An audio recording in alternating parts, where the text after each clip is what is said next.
Astaghfirullahalazim allazim la ilaha illa huwal hayyul qayyum. Astaghfirullahalazim allazim la ilaha illa huwal qayyum. Astaghfirullahalazim allazim la ilaha illa huwal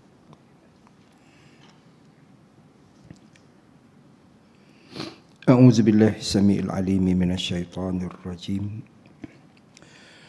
Bismillahirrahmanirrahim. Assalamualaikum warahmatullahi taala wabarakatuh. Alhamdulillahi rabbil alamin. Wassalatu wassalamu ala rasulihil amin wa ala alihi wa sahbihi ajma'in. Subhanaka la ilma lana illa ma 'allamtana innaka antal alimul hakim. ولا حول ولا قوة إلا بالله العلي العظيم. قال رب اشرح لي صدري ويسر لي أمري واحلل عقدة من لساني يفقهوا قولي. نحمده ونستعينه ونستهديه ونستغفره ونعوذ بالله من شرور أنفسنا ومن سيئات أعمالنا. من يهده الله فلا مضل له ومن يضلله فلا هادي له. والصلاة والسلام على رسول الله وعلى آله ومن والاه. أمسينا على فطرة الإسلام وكلمة الإخلاص وعلى دين نبينا محمد صلى الله عليه وسلم وعلى ملة أبينا إبراهيم حنيفا وما كان من المشركين. وقال الله تعالى في كتابه العزيز بعد أعوذ بالله من الشيطان الرجيم إنما يخشى الله من عباده العلماء. صدق الله العظيم. Allah Subhanahu wa taala berfirman pada ayat yang ke-28 dalam surah Fatir yang bermaksud sesungguhnya yang paling takut kepada Allah Subhanahu wa taala dari kalangan hamba-hamba Allah Subhanahu wa taala ialah para alim ulama. Sadaqallahul azim. Yang saya mulakan Al-Fadil Tuan Pengerusi Surau Ad-Diniyah, juga merangkap dalam masa yang sama Pengerusi Pusat Tahfiz Ad-Diniyah dan seluruh jawatankuasa pengurusan bagi kedua-dua entiti yang diwujudkan dalam tujuan yang jelas bagi menjulang ketinggian agama Allah Subhanahu wa taala dan menjadi tempat bagaimana untuk muslimin dan muslimat termasuk anak-anak tahfiz membawa diri masing-masing berada paling hampir dengan dakapan rahmat Allah Subhanahu wa taala. Juga kepada para jemaah muslimin dan muslimat yang sama-sama diberikan kekuatan oleh Allah Subhanahu wa taala untuk istiqamah dalam memimpin diri masing-masing ke jalan takwa, mengukuhkan iman, mengukuhkan ketaatan kepada Allah Subhanahu wa taala, juga kepada anak-anak tahfiz yang mudah-mudahan semuanya berada dalam kondisi dalam keadaan sihat wal afiah insya-Allah taala, yang membawa kepada kekuatan dalaman masing-masing bagi pengukuhan iman dan juga takwa untuk berada di kemuncak kebaikan dalam masa yang sama, membawa kita kepada suatu tahap yang kita dapat mencapai keridhaan Allah Subhanahu wa taala insya-Allah. Alhamdulillah, pada malam ini saya bersyukur kepada Allah Subhanahu wa taala dapat bersama kembali dengan para jemaah dan juga dengan anak-anak tahfiz sekalian dalam menunaikan tanggungjawab yang telah pun diamanahkan, diberikan kepada saya memimpin kuliah maghrib secara bulanan pada setiap Ahad yang ketiga pada setiap bulan. Mudah-mudahan pertemuan kita malam ini merupakan pertemuan yang diberkati oleh Allah Subhanahu wa taala, yang membawa kepada keampunan dan keredaan daripada Allah Subhanahu wa taala insya-Allah. Sidang jemaah dan juga anak tahfiz yang Allah taala muliakan sekalian, insya-Allah taala pada pertemuan kita malam ini saya akan bawakan sambungan daripada perbincangan yang terdahulu yang telah pun saya bawakan dalam pertemuan kita yang terakhir pada bulan Disember yang lalu, tahun lepas, tahun 2021. Sekarang tahun 2022, setahun yang lalu. Lama tak? baru lagi sebulan. Okay. Tahun lepas Disember, tahun ni Januari. Jarak masa kita baru sebulan, kita bertemu setiap bulan insya-Allah taala. Dalam pertemuan lalu saya telah bawakan satu perbincangan yang berkisar kepada bagaimana kita ini berusaha untuk memenuhi agenda orang yang beriman kepada Allah Subhanahu wa taala, yang kita dasari kepada asas perbincangannya ialah berkenaan dengan golongan manusia yang terbentuk di akhirat besok. Sebagaimana anak-anak tahfiz yang masing-masing ada kitab di tangan itu, dulu saya telah pun bawakan satu permulaan perbincangan, iaitu di mana kita buat masa ini saya pergi jauh ke depan sedikit untuk kita patah balik semula pada masa-masa yang akan datang insya-Allah taala, membincangkan buat masa ini yang berkenaan dengan pembahagian manusia di akhirat. Dalam kitab itu ia terletak perbincangannya pada muka surat yang ke-101. Ada tajuk di situ pembahagian manusia di akhirat, di mana sebelahnya muka surat 102 Imam Ghazali rahimahullahu taala menyatakan kepada kita bahawa di akhirat besok manusia akan terbentuk dalam 4 golongan. Yang pertama, golongan ahli neraka, masuk neraka tak keluar-keluar sampai ke sudah. Yang kedua, golongan orang yang diazab, disiksa dalam neraka, kemudian dipindahkan ke syurga, orang beriman yang berdosa. Ketiga, golongan orang yang terselamat atau tersingkir daripada bahaya, maknanya terselamat daripada neraka, tak masuk neraka, akan terus ke syurga Allah Subhanahu wa taala disebabkan oleh pelbagai keistimewaan yang ada pada mereka, amal ibadah dan segala-galanya. Yang keempat, golongan orang-orang yang beruntung atau berbahagia, maknanya golongan yang sangat istimewa, masuk syurga dan di syurga ditempatkan di tempat yang paling mulia oleh Allah Subhanahu wa taala. Mereka ialah para anbiya, para mursalin, kekasih Allah Subhanahu wa taala. Jadi buat masa ini para jemaah dan anak-anak tahfiz sekalian, kita telah pun membincangkan berkenaan dengan golongan yang pertama, itu golongan yang akan diazab, disiksa dalam neraka untuk tempoh selama-lamanya. Golongan orang yang tak beriman kepada Allah Subhanahu wa taala. Nauzubillah. Kita bukan di situ dengan izin daripada Allah Subhanahu wa taala. Maka fokus perbincangan sebagaimana yang dalam kitab itu ada nyatakan kepada kita pada muka surat yang ke-111, itu berkenaan dengan golongan orang-orang yang beriman kepada Allah Subhanahu wa taala yang akan dimasukkan ke neraka.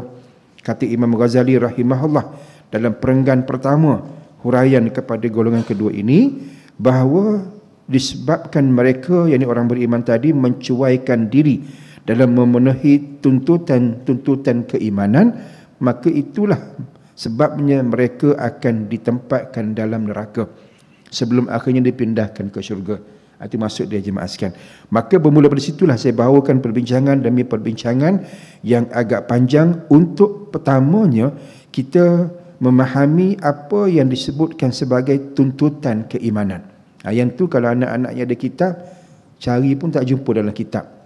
Ustaz bawa perbincangan berdasarkan rujukan yang lain, tujuannya nak menambahkan faham kepada kita semua tentang apa dia, apakah yang dikatakan sebagai tuntutan keimanan. Yang tu kalau dapatlah sangat-sangat bagus. Kalau masing-masing ada buku, boleh tulis sikit apa yang kita bincangkan, boleh insya-Allah. Gitulah maksudnya. Sebab yang tu huraiannya tidak terdapat dalam kitab ini. Ustaz ambil kat lain untuk memberikan tambahan pengetahuan kepada kita semua insya-Allah. Maka dalam pertemuan yang terdahulu telah pun saya bawakan berkenaan dengan tuntutan iman, di mana para ulama telah pun menyenaraikan kepada kita terdapat sebanyak 6 tuntutan iman. Ini asas perbincangan dia. 6 tuntutan iman, iaitu yang pertama memperhambakan diri kepada Allah, kedua bergantung harap kepada Allah, ketiga mencintai Allah secara mutlak, keempat sebenar-benar takut dan malu kepada Allah, kelima hanya syariat Allah yang digunakan sebagai cara hidup, the way of life. Yang keenam, hanya sunnah Nabi sallallahu alaihi wasallam sahaja yang digunakan sebagai rujukan untuk melaksanakan syariat Allah. Boleh anak-anak? Laju ke cepat? Sama lah tu. Kan? Tak apa. Ini ulang kaji benda perkara yang dah disebutkan dalam pertemuan yang lalu. Cuma Ustaz nak bawakan suatu pernyataan bahawa kita sedang membincangkan perkara tersebut. Begitu dan juga sahabat-sahabat para jemaah sekalian. Jadi ulang balik yang saya sebutkan tadi, ada 6 tuntutan iman. Itu yang pertama, memperhambakan diri kepada Allah. Ulang balik ya. Yang kedua, bergantung harap kepada Allah. Ketiga, mencintai Allah secara mutlak. Keempat, sebenar-benar takut dan juga malu kepada Allah. Kelima, hanya syariat Allah digunakan sebagai sebaik-baik cara hidup. Yang keenam, hanya sunnah Nabi sallallahu alaihi wasallam sahaja yang digunakan sebagai contoh teladan ataupun rujukan untuk melaksanakan syariat Allah. Jadi dalam pertemuan yang terdahulu juga telah pun saya bawakan perbincangan tentang tuntutan iman yang pertama, itu memperhambakan diri kepada Allah. Yang kedua, bergantung harap kepada Allah. Ketiga, mencintai Allah. Maksudnya apa? Kita bertemu pada malam ini untuk kita bincangkan tuntutan iman yang keempat, iaitu sebenar-benar takut. Kita ini orang beriman hanya kepada Allah. Takut macam mana?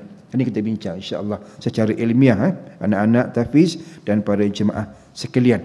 Di mana dalam menguraikan perkara ini, para ulama telah pun membawakan perincian kepada kita bahawa takut itu terbahagi kepada 2.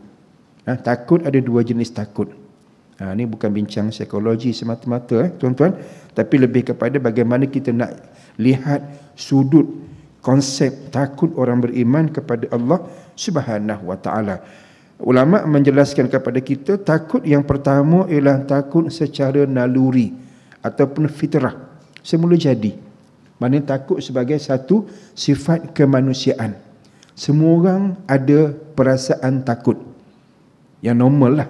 Mana orang normal, orang yang macam kita, kan? Orang yang tidak gila, tidak berada dalam keadaan yang tak sedar dan sebagainya, mereka akan ada perasaan takut. Takut kepada apa? Kata para ulama, takut kepada makhluk yang lain. Makhluk lain ini maknanya segala ciptaan Allah Subhanahu wa taala. Mana rasa ini rasa yang common, yang normal, yang kita tak perlu risau, tak perlu rasa pelik. Contoh kata anak-anak tahfiz, tiba-tiba ada takut takut lipas, contoh. Jangan pelik lah, cuma lelaki takut lipas, pelik sikit lah. Itu je lah beza dia. Tapi kalau takut juga bukan sesuatu yang berdosa, maksud dia. Ini sebagai satu kesemulajadian fitrah manusia, kata para ulama. Dan dia berbezalah di antara lelaki dengan perempuan, ada perbezaan. Orang lelaki dia lebih kuat. Takat lipas tu apalah, apa barang lipas, kacang lah, kan? Macam tu lah. Gitu. Takut apa? Ular baru takut, contoh. Kan berbeza. Orang perempuan mungkin lain. Jumpa lipas ekor kat dapur, lari ke ruang tamu, berhenti masak. Sebab apa? Lipas sahaja. Kan ada berbeza. Tapi takut tu takut yang naluri, fitrah. Dia akan berlaku kepada, saya sebutkan tadi, kepada mereka yang normal, yang bukan gila dan sebagainya. Sebab apa? Kalau orang yang tak normal, orang yang gila, contoh yang tak siuman, yang sedang berada dalam keadaan pemikiran yang tak waras, mereka tidak ada perasaan takut. Contoh, tuan-tuan, anak-anak tahfiz yang Allah muliakan sekalian, baru 2 minggu lepas, saya hampir melanggar manusia tengah-tengah jalan. Saya ni kerap kali juga sebenarnya teruji dengan benda macam ni. 2 bulan lepas saya langgar lembu. Dah lembu lintas tak beri salam, langgar je lah, macam mana? Kan? Tengah-tengah bawa kereta, tengah-tengah malam, balik kuliah daripada Sungai Tengi, lembu kat jalan. Tiba-tiba wujud, ada maujud kan tengah jalan, langgar dah, macam mana? Dia itu ceritanya, kisahnya. Jadi saya lepas tu mulalah berhati-hati. Bawa kereta kalau gelap sikit rasa macam ada je lembu. Macam ada je lembu. Ternampak-nampak lembu tengah jalan. Jadi berhati-hati. Jenguk sikit. Gelap sikit jadi macam perlahan tengok kuku ada lembu. Okeylah tu. Maknanya untuk kebaikan diri sendiri. Kan? Jadi ujian Allah Ta'ala 2 minggu lepas. Saya nak ke Sungai Buaya, nak sampaikan kuliah subuh, kan? Lalu daripada arah antara Gapi, Serendar, Sungai Choh, nak mengalir ketul Sungai Buaya tu, nak masuk ke bandar Sungai Buaya, itu ada kawasan yang gelap sikit, ada kampung, perkampungan, nama kampung Koskan.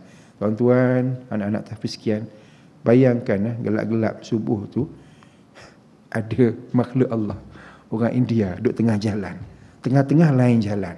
Nak kata apa? Dia tengah qiyamul lail masa tu, nak apa nak buat? Kan? Tengah-tengah jalan.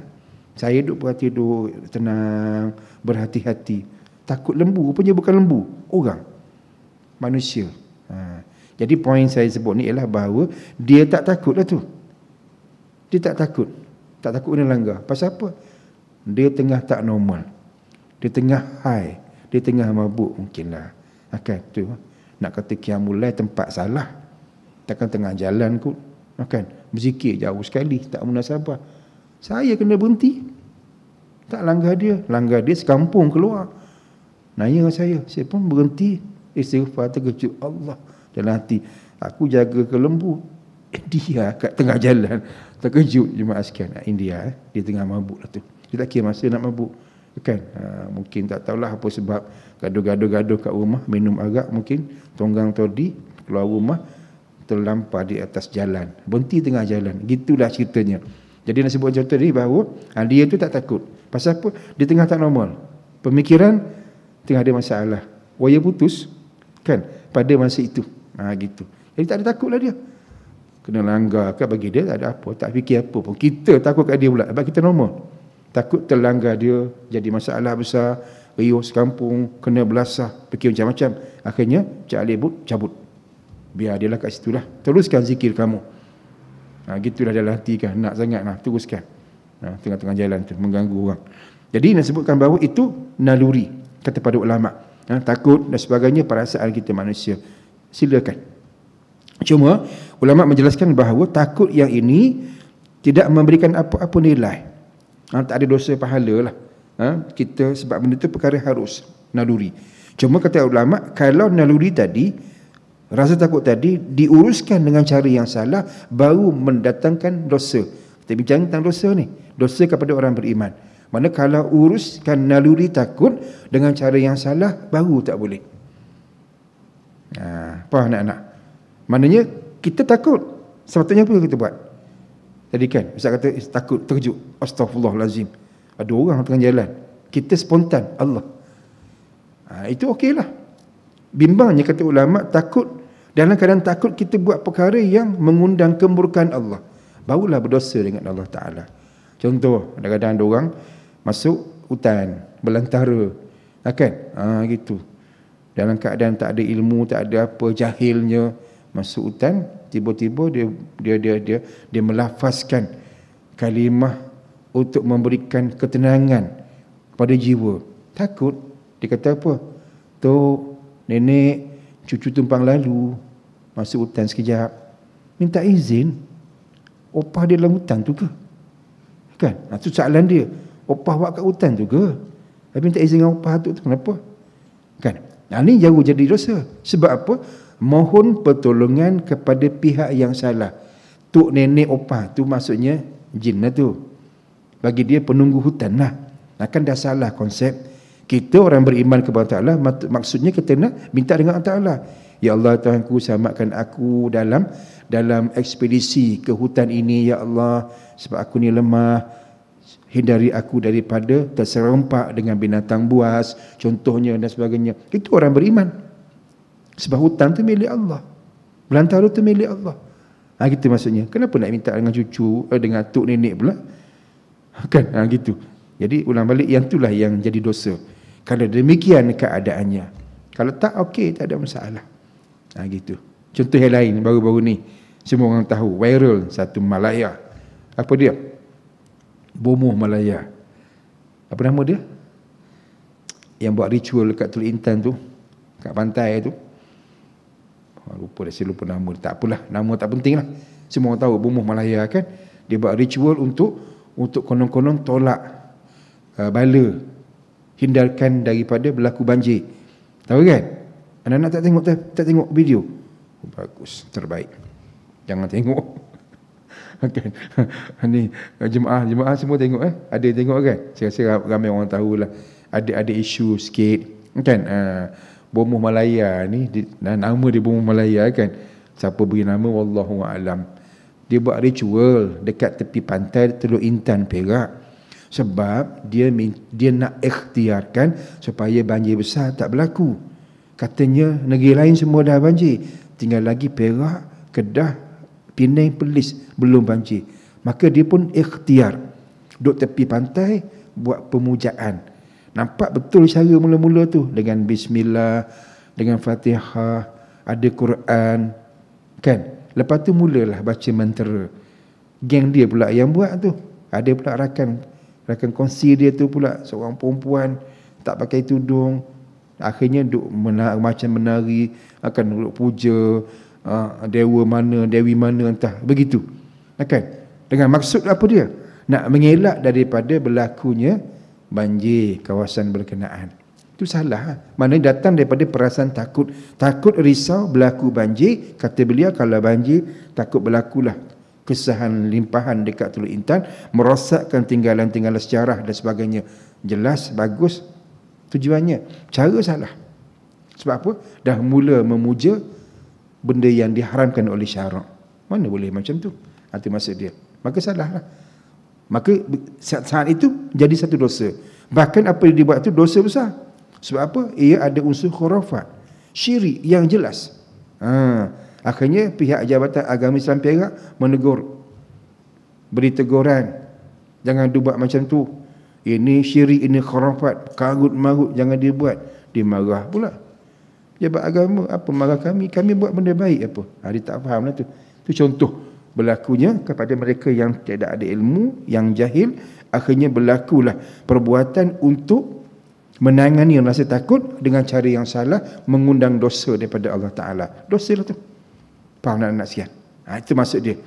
Benda dia benda kecil je, naluri je, perasaan je, tapi diisi dengan satu kaedah yang salah, akhirnya berdosa.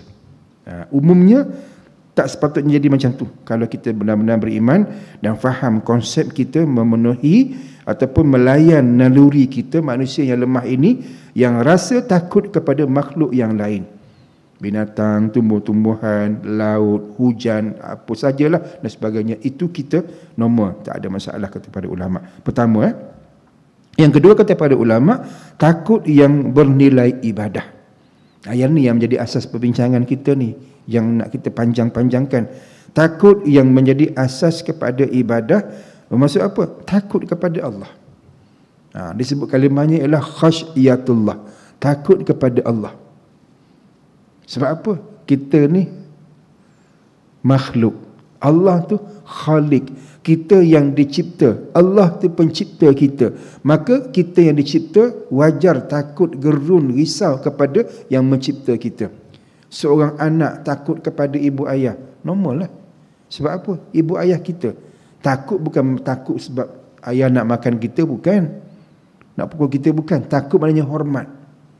Anak hormat kepada ayah, kepada ibu, kan? Sebab apa? Mereka lah pemula kepada hidup kita kat dunia ni. Itu sama-sama makhluk tu. Ayah, mak kita makhluk juga, manusia juga, kan? Sama dengan kita. Mana kita takut sebab apa? Hormat kepada dia yang menjadi sebab kepada kita lahir ke dunia. Gitu. Ini kan pula dengan Allah, Khalik, pencipta. Cipta siapa? Cipta kita, cipta ayah kita, mak kita, seluruh makhluk dia yang ciptakan. Maka wajar, sangat-sangat wajar, malah wajib untuk kita takut kepada Allah Subhanahu Wa Taala itu. Itu maksud dia. Itu jadinya ulama katakan sebagai takut ibadah. Takut yang disebut sebagai khasyatullah. Bersandar kepada apa? Ayat tadi tu yang saya bawakan di permulaan tadi, ayat 28 surah Fatir, innama yakhshallaha min ibadihil ulama. Kata Allah Ta'ala, sesungguhnya yang paling takut kepada Allah Ta'ala daripada kalangan hamba-hamba Allah Ta'ala ialah para alim ulama. Nak beritahu bahawa, kan, hamba Allah yang teristimewa, yang mulia, yang hebat, yang soleh, bayangan ahli syurga ada daripada mereka. Mereka bersikap takut kepada Allah. Jadi kita pun nak membina benda yang samalah. Nak jadi hamba Allah yang takut kepada Ta'ala. Sebab apa? kita nak ke syurga. Sebagaimana ulama yang mereka itu insya-Allah taala akan ke syurga. Dan Allah sebut mereka lah golongan yang paling takut kepada Allah Subhanahu wa taala. Maka kita kena rujuk pada alim ulama untuk membina konsep takut kita kepada Allah Subhanahu wa taala. Untuk apa? Mengelakkan dosa, mencipta pahala, mengelakkan neraka, nak kejar syurga. Itu ya tujuan kita. Tujuan takut tadi, takut ibadah. Maka kata ulama, bila mana adanya takut ibadah ini kepada kita, orang beriman kepada Allah Ta'ala, maka akan berlaku 3 keadaan. Ni punya ilmu dia lah, kata para ulama. Akan menyebabkan adanya 3 keadaan, 3 perkara. Yang pertama, dengan sebab takut tadi kepada Allah Ta'ala, yang pertama akan mendorong kita untuk melakukan ibadah, melakukan pengabdian diri kepada Allah. Ini perkara asas. Takut kepada Allah, khasyatullah, mendorong kita untuk buat ibadah. Anak-anak tahfiz dan para jemaah sekalian, kan, kita sebagai orang yang beriman kepada Allah Subhanahu wa taala berpegang kepada konsep asas kehidupan kita. Allah Taala sebut dalam Quran Az-Zariyat ayat 56. Apa dia? A'udzubillahi minasyaitonirrajim. Wa ma khalaqatul jinna wal insa illa liya'budun. Sadaqallahul azim. Kata Allah Taala apa dia? Sesungguhnya tidak Allah Taala ciptakan jin dan juga manusia melainkan untuk masing-masing mengabdikan diri kepada Allah. Ibadahlah tu. Mana kita ni hidup dengan tujuan untuk abdikan diri, perhambakan diri kepada Allah Subhanahu wa taala. Maka bila disebut tadi akan takut kepada Allah Taala mendorong kita untuk beribadah, maknanya mendorong kita untuk mengabdikan diri kepada Allah Subhanahu wa taala. Dalam kata lain, tuan-tuan, pada jemaah sekalian, anak-anak tahfiz sekalian, semua ni, kita semua ni golongan penakut. Takut apa? Takut kepada Allah. Sebab tu kita cari Allah. Dalam hal ini ulama menjelaskan kepada kita bahawa konsep takut ibadah, takut kepada Allah berbeza dengan takut kepada makhluk. Takut kepada makhluk, takut rimau, lari. Takut ular, lari, jangan dekat, cari nahas, buat bahaya, buat apa. Takut dengan Allah, makin rapat. Takut apa? Takut dia marah, takut dia murka pada kita, takut kita berdosa. Maka takut ibadah ini menyebabkan kita akan makin dekat dengan Allah Subhanahu wa taala. Dan saya sebutkan tadi bahawa anak-anak tahfiz, tuan-tuan sekian, kita semua ni golongan penakut. Takut apa dia? Takut kepada Allah. Maka kita pun cari Allah. Kita ada di rumah Allah sekarang sebab kita takut kepada Allah Subhanahu wa taala. Nabi yang tak datang rumah Allah berani. Itulah golongan yang berani. Faham? Mana berani untuk tidak takut kepada Allah. Mana kita ni alhamdulillah beruntung, bertuah. Terima kasih Allah jadikan kita golongan yang penakut. Takut kepada kemurkaan Allah, takut Allah marah, takut berdosa, alhamdulillah. Takut yang kita nak sebagai hamba yang beriman kepada Allah Subhanahu wa taala. Anak-anak tahfiz contoh sebagai contoh, takut dengan maksud nak mengelakkan dosa dengan Ta'ala, berikhtiar untuk patuh kepada segala peraturan pusat tahfiz Adiniyah. Jangan anggap sebagai orang yang lemah. Tak. Akul tu mana hebat, takut tu hebat. Gitu. Orang jahil je faham lain. Orang jahil faham, alah, semua macam tu, tak berani langsung nak langgar sikit-sikit. Langgar je lah sikit-sikit, kan? Apa salahnya? Esok-esok taubatlah. Ini orang jahil. Orang jahil. Orang yang tak jahil, orang yang berilmu, yang takut kepada Allah, ada khasyatullah, apa dia buat? Dia akan sepanjang masa nak elakkan sama sekali jangan terbentuk walau satu ketika dalam hidup dia adanya kemurkaan daripada Allah Ta'ala. Maka taat, akur sepanjang masa kepada perintah Allah Subhanahu wa taala. Dan kata ulama dalam konsep berkenaan, mereka akan berusaha untuk sempurnakan pengabdian diri kepada Allah dalam bentuk yang paling terbaik supaya Allah sayang. Itu maksud dia. Buat yang terbaik. Kan? Anak-anak tahfiz contoh. Orang lain baca Quran juga. Anak tahfiz baca Quran, tahfiz dengan menghafal. Cukup tak? Tak pernah cukup. Rasa nak lagi. Pasal apa? Rasa nikmat berada diri itu dalam keadaan takut kepada Allah. Makin takut pada Allah, makin dekat dengan Allah. Kan? Itu kita nak tu, nikmat tu. Sebab tu orang-orang yang beriman dengan Allah Ta'ala ni, ahli ibadah ni, dia tak pernah kurang untuk ibadah. Makin rasa takut pada Allah, maka ditambahkan lagi ibadah. Masya Allah. Tak pernah kurang. Ulama disebut tadi kan, yang paling takut Allah Ta'ala. Mereka ni Masya Allah, akan dengan Allah Ta'ala ikhtiar apa saja cara untuk rapat dengan Allah Subhanahu Wa Ta'ala. Mereka tak pernah tinggal tahajud. Kita pula tak pernah tak tinggal tahajud. Nah, kan beza tu. Kan? Ulama macam tu. Sebab apa takut? Sebab apa ulama kita? Sebab mereka takut kepada Allah Subhanahu Wa Ta'ala. Anak-anak tak pernah tinggal baca Quran. Sebab apa? Takut kepada Allah Ta'ala. Esok dah hafal Quran, dah khatam 3 juzuk, apa buat? Akan ulang kaji. Pastikan Quran lekat dalam dada. Sebab apa? Takut kepada Allah Ta'ala. Mungkin saat lagi, tak lama lagi dah khatam semua, hafal 3 juzuk. Tapi apa nak buat kemudian? Teruskan baca. Akan? Sampai bila? Sampai kembali kepada Allah Ta'ala. Sebab apa? Takut dengan Allah Ta'ala. Takut dia marah. Quran kalimah dia dah ada dalam dada masing-masing. Kalau terlepas, takut dia marah. Allah. Orang beriman macam itulah. Dah solat lagi. Sebab apa? Takut Allah tak terima. Tambah lagi. Jadi yang ni cuma orang yang telah bermulanya proses ibadah. Takut kepada Allah Ta'ala itu akan menyebabkan mereka akan berterusan begitu sampai kembali kepada Allah Subhanahu Wa Ta'ala. Pertama iaitu anak-anak dan juga para jemaah sekalian.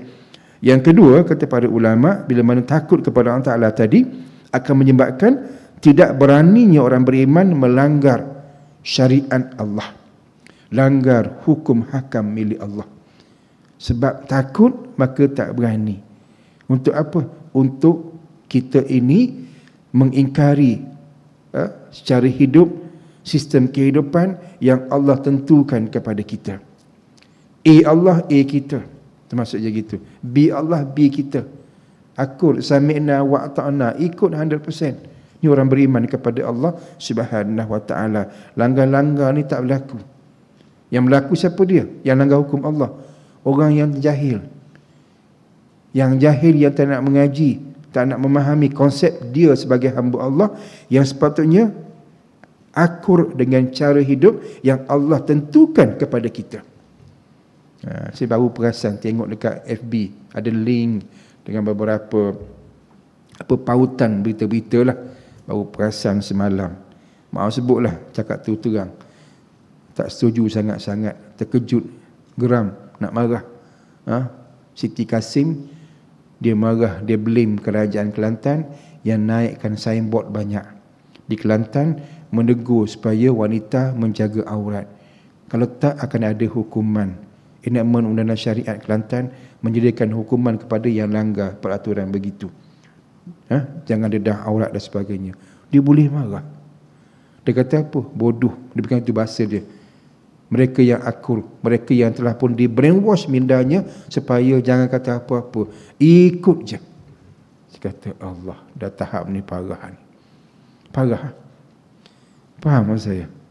Orang yang beriman dengan Allah, dia akan tak berani langgar hukum Allah, syariat Allah. Yang naik signboard banyak di Kelantan tu kerajaan yang buat. Kerajaan buat, bukan kerajaan buat hukum. Kerajaan buat suatu sistem untuk beri peringatan, beri teguran kepada orang ramai untuk akur kepada hukum Allah. Yang makcik tu lagi marah pasal apa? Dia siapa? Gitu. Yang suruh tutup aurat semua tu bukan kerajaan, tapi Allah. Kerajaan semua beritahu kena ikut hukum Allah. Itu je. Dia marah. Dia kata tak betul semua tu. Masya Allah. Istighfar kita. Terkejut ada orang macam ni. Kan? Ada pula yang sokong dia pula tu. Kan? Oh, tak boleh ke dia kata benda macam ni. Kita berlapang dada, longgar-longgarkan sikit. Ini hak manusia. Kan? Hak kemanusiaan. Masing-masing boleh buat apa sajalah. Apa ni? Dah jahil dia diam, cukuplah. Jangan duk jahilkan orang lain pula. Kita ada konsep. Apa dia? Untuk kita ini tak langgar hukum Allah. Contohnya, kenapa kerajaan Kelantan naikkan signboard? Takut neraka. Takut kemarahan Allah. Pasal apa? Allah tegur. Man ra'a minkum munkaran falyughayyirhu biyadihi. Hadis Nabi SAW. Ada hadis kan? Sampai ke akhir. Hadis ialah apa yang Nabi tuturkan dalam pertuturan. Tapi datang perintah daripada Allah Ta'ala. Allah suruh buat macam tu. Nabi sebut, Nabi beritahu peringatan. Siapa yang lihat kemungkaran, ubah dengan tangan dia. Tangan apa dia? Kuasa. Sebab tu kerajaan Kelantan naikkan signboard. Dia ada kuasa. Kuasa apa dia? Kuasa untuk menyedarkan rakyat orang ramai supaya akur dengan perintah Allah Ta'ala. Salah ke? Tak salah. Tak naik signboard tu yang salah. Itu maksud dia. Menyedarkan orang ramai akan hukum daripada Allah Subhanahu wa Ta'ala. Allah. Tak mengaji, susah. Kan? Diingat tu saya saja buat. Saya saja nak perkenakan rakyat. Dah. Melaksanakan perintah Allah dan perintah Nabi SAW. Buat. Gitu. Dan balik asal, hukum yang kena tutup aurat semua tu datang daripada Allah. Allah perintahkan wanita tutup aurat semua sekali kecuali muka dengan tapak tangan. Yang makcik tu memang dia marah. Sebab apa? Rambut dia dah macam hantu Kak Limah balik rumah. Memang dia marah. Menggerebang. Oh tu dia. Sebotol Rejoice tak habis tu nak cuci tu. Kan? Geram ni, marah ni. Dia macam tu pula. Kan? Kita bincang apa ni? Takut kepada Allah. Nak langgar pun takut, fikir gerun Allah murka ni. Dia selamba duduk belim orang yang buat kerja untuk menyedarkan orang ramai agar takut, pakat-pakat takut kepada Allah Ta'ala. Masya Allah. Tu bila tak mengaji, tak faham. Jadi kita ni nak sebutkan bahawa kita nak bentuk diri kita menjadi hamba Allah yang tak berani langsung nak langgar sebarang hukum, peraturan hidup ciptaan Allah Subhanahu wa Ta'ala. Sampai tahap apa dia? Sampai tahap bukan sekadar nak buat yang haram, yang syubhah pun kita berkira. Tentu ulama muraikan perkara ni, anak-anak dan juga para jemaah sekian. Sampai tahap apa orang beriman ni? Dia punya berkira sampai menjadi sukar hidup dia. Tak apa. Sebab apa? Takut Allah marah. Takut tu kepada Allah Ta'ala. Contoh makan minum. Berkira tak apa. Jangan sembrono, mudah-mudah aja. Kan? Ini kadang-kadang orang ni bila tak jaga hubungan dengan Allah Ta'ala, tidak ada khasyatullah, permudahkan perkara yang dia nanggap tidak ada apa-apa. Jangan. Makan minum sebut khasnya kan. Kita orang beriman kena jaga. Jaga sangat-sangat. Sebab apa? Hari ni antara punca kerosakan ummah ini disebabkan oleh kecuaian dalam perkara yang membentuk darah daging dan kepribadian masing-masing. Bermula daripada apa yang masuk dalam mulut. Faham? Anak tahfiz contohnya kan, sangat kena jaga. Time balik cuti, kena jaga. Jangan ikut kawan sangat. Pergi mall, pasar raya. Kan kalau mall besar-besar kan dalam tu dia ada banyak kedai-kedai makan, restoran kan. Nampak gah, nama-nama Mak Saleh hebat-hebat. Nampak selesa, kondusif dengan suasana dia, aircon dia, susunatur, dekorasi dia cantik. Itu kalau gambar selfie bukan main cantik tu. Seronok kan? Tapi check dulu siapa pemiliknya. Bimbang kita terdedah kepada apa yang masuk dalam mulut, perkara yang komang-komang pun syubhah. Mana cari apa? Cari yang disediakan makanan tadi oleh orang beriman kepada Allah Ta'ala. Maaf sebutlah, kalau belakang kedai-kedai itu pemiliknya orang tak beriman, maaf sebutlah orang Cina dan sebagainya, yang bukan beragama Islam, yang Kristian, Buddha, kita bimbang, kita kena ada bimbang. Bimbang tu khasyatullah. Berhati-hati. Jangan terperangkap. Tengok logo halal besar tu, dia sebesar tayar bulldozer, besar kat tu. Jangan lagi. Itu kelulusan, kepastian bahawa ia halal, tidak ada yang haram. Tapi penyediaan siapa? Kena kaji habis. Saya jemaah sekian, kalau bab ni memang kadang-kadang anak moncong dengan saya. Dalam saya anak-anak dah besar kan, anak-anak perempuan. Dah awal 20-an, semua ni jenis yang suka dia macam tu. Ajak ayah dia pergi pasar raya, kadang-kadang temankan dia orang. Masuk kawasan-kawasan mall besar-besar ni, gitulah. Ajak singgah minum, saya kata tak boleh. Abah tak setuju. Alah, duduk minum je pun. Bukan minum je pun, minum situlah. Minum sahaja pun. Saya kata tak boleh. Pasal apa? Tak yakin dengan kedai macam ni. Tak yakin. Yalah, nama macam-macam. Habis, baik keluar je lah. Tepi jalan pun tak apa. Gerai-gerai tu, kalau confirm yang menjual tu orang Islam, dia ada iman. Sini ada logo halal. Saya tak kuat lagi pada saya logo halal. Lagi kuat iman. Iman lagi strong daripada logo halal tu. Maaf sebut begitu. Supaya apa? Kita yakin. Tak yakin. Memang selesa tapi tak yakin. Tak yakin, tak payah. Nah kan? Tu. Saya sebut tadi kan tapi lagilah sebab ada Quran ni. Quran kan ada ni. Jangan bagi bertembung. Quran masuk, syubhah masuk, na'udzubillah, haram pun masuk. Allah. Bila nak jadi elok? Bertembung dalam diri tu. Jaga-jaga. Orang yang takut kepada Allah Ta'ala, dia akan berkira. Nampak leceh lah. Macam mana gini-gini? Tak apa. Orang kata, Allah kau ni. Kan? Balik segala cuti kan. Riyad lah bro. Kan? Minum je pun. Allah enjoy lah. Sesekali nak ambil gambar selfie ni. Tak apa. Kan? Saya orang yang menghafal Quran. Cakap betul. Saya jaga Quran. Jaga diri saya. Nak bagi bersih. Sebab kena ingat bahawa diri kita, jasad kita, darah kita, daging kita, terbentuk jasad kita menerusi sumber-sumber makanan, minuman yang tidak berapa jelas. Halal itu tadi, bima syubhah ataupun haram, menjadi sesuatu yang tak baik dan nak cucikannya cuma api neraka Allah. Tak takut ke? Itu yang kita bincang orang mukmin ke neraka tu. Inilah antara punca dia. Sebab tak berhati-hati. Jangan ambil mudah Jangan ambil mudah. Mana kalau kita yakin bahawa sumber makanan minuman kita tak bersih, jangan minum, jangan makan. Pergilah kedai mana pun, maaf sebutlah, kalau penyedianya kita yakin bukan seorang Muslim, jangan. Bancuh tertarik kita, confirm, maaf sebut confirm dia seorang yang bukan Islam. Jangan minum. Keluar. Gitu. Nampak sama orang lain tak. Dia confirm bukan Islam. Pasal apa? Dia tafil like kat sini contohnya. Tak ambil. Dah keluar. Sihir lain. Air tangan dia tu macam mana? Dan segalanya. Ini orang beriman. Sikap kita. Nampak leceh kan? Nampak macam rumit. Tapi kita sebenarnya menjaga diri kita agar besok tak terdedah kepada neraka Allah SWT. Itu yang kedua. Satu. Terakhir. Untuk malam ni. Kata para ulama, bila takut kepada Allah tadi akan menyebabkan kita tak berani mengundang kemurkaan Allah. Tak berani untuk menyebabkan Allah marah pada kita. Ini orang yang takut kepada Allah. Apa saja caralah. Tadi diri sendiri jaga ni. Jaga, jangan langgar hukum. Hal makan minum ke segala-gala, bab pakaian semua jaga terbaik. Sebab apa? Takut kepada Allah. Yang ketiga ni kata para ulama, tak berani untuk menjadi sebab Allah marah pada kita. Allah marah pada masyarakat. Allah marah kepada kehidupan kita, alam dan sebagainya. Lepas tu, jemaah sekian, isu banjir besar baru-baru ni, luar biasa. Kan? Orang semua terkejut. Tiba-tiba Shah Alam banjir.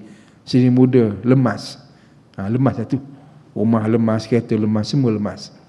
Duduk Kelantan Terengganu biasa. Tiap tahun kan? Sewang Terengganu. Banjir biasa. Tak banjir pelik. Kenapa tak banjir tahun ni? Menung. Pelik tak banjir ni. Dah hari tiap tahun banjir. Kan? Ini Shah Alam banjir. Langat banjir. Apa cerita?